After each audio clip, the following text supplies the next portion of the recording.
No one remembers exactly when the painter arrived. There were no announcements, no letters, no records.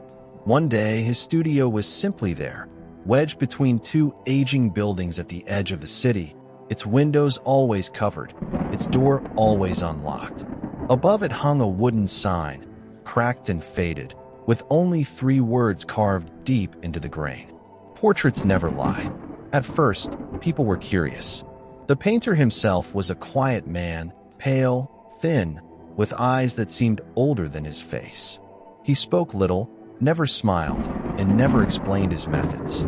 Yet his paintings were unlike anything anyone had ever seen. They weren't just accurate, they were alive. The first person to sit for him was a wealthy merchant named Elias Rohn. Elias wanted a portrait to display his success, a symbol of power and pride. He sat confidently in the wooden chair, adjusting his coat, smiling as the painter studied him in silence. The painter never asked Elias to pose. He never asked him to smile. He simply began to paint. Hours passed. Elias swore he felt something strange, like his chest was growing heavy, like the room itself was breathing. But when the painter finally stepped back and revealed the canvas, Elias laughed in amazement. The portrait was perfect. Every wrinkle, every scar, every glint in his eyes. But there was something else. The eyes in the painting seemed aware. That night, Elias couldn't sleep. He dreamed of standing in a dark room, unable to move, while people passed by him, staring, judging, whispering. When he woke, he felt exhausted, hollow, as if something had been taken from him. 3 days later, Elias collapsed in the street. Doctors found nothing wrong. By the end of the week, he was dead. And in the painter's studio, Elias's portrait looked healthier than ever. Word spread quickly. Some said Elias had been sick long before the portrait. Others said it was coincidence. But then it happened again and again. A young bride, a priest, a soldier, a child. Each sat for a portrait. Each grew weaker afterward. Each died within days or weeks. And with every death, the paintings grew more vivid. Their skin seemed warmer, their eyes brighter, their expressions more present. People began to notice something terrifying. The paintings aged, but backward. Wrinkles faded, postures straightened, eyes filled with life. It was as if the portraits were drinking something unseen. The painter's secret might have remained hidden forever if not for a girl named Mara. Mara was blind from birth, but she claimed she could hear things others couldn't. She said walls whispered, doors remembered, and paintings screamed. One afternoon, she wandered into the studio alone. The painter watched her carefully as she walked among the portraits, her fingers hovering inches from the canvases. She froze. "They're trapped," she whispered. The painter said nothing. "They're not images," Mara continued, trembling. "They're rooms, and something inside them is knocking." She turned toward the painter. "What did you take from them?" For the first time, the painter spoke. Only what they were wasting. Mara fled the studio in tears.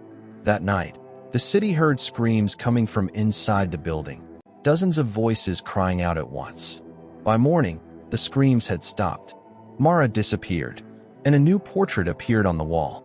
A blind girl, smiling. Fear replaced curiosity.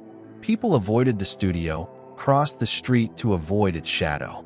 But the painter remained, waiting patiently, brush in hand. Then one day, a historian named Father Albrecht arrived. He recognized the painter's technique from forbidden texts, ancient rituals once practiced by forgotten cults. The truth was worse than anyone imagined. The painter wasn't capturing likenesses. He was capturing essence. Each brushstroke drained fragments of memory, emotion, and will, transferring them onto canvas. The human body, emptied slowly, could not survive. The paintings were not reflections. They were containers, prisons for the soul. Father Albrecht confronted the painter, demanding to know why he did it.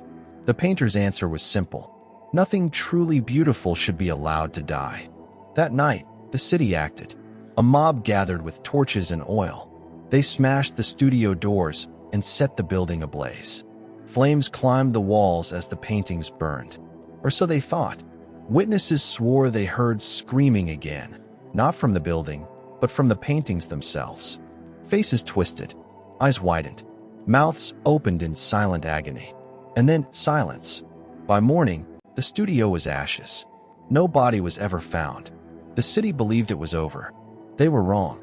Years later, in another city, another street, another studio appeared.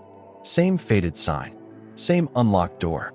Inside hung a single painting, a burning studio, a terrified crowd, and in the center, a painter holding a brush, alive, watching, waiting. They say art imitates life, but some art does more than imitate. Some art consumes, and once your soul is on the canvas, there is no erasing it. Thank you for watching. Please follow Laosana Vault on Facebook, TikTok, Instagram, and subscribe on YouTube for more interesting stories.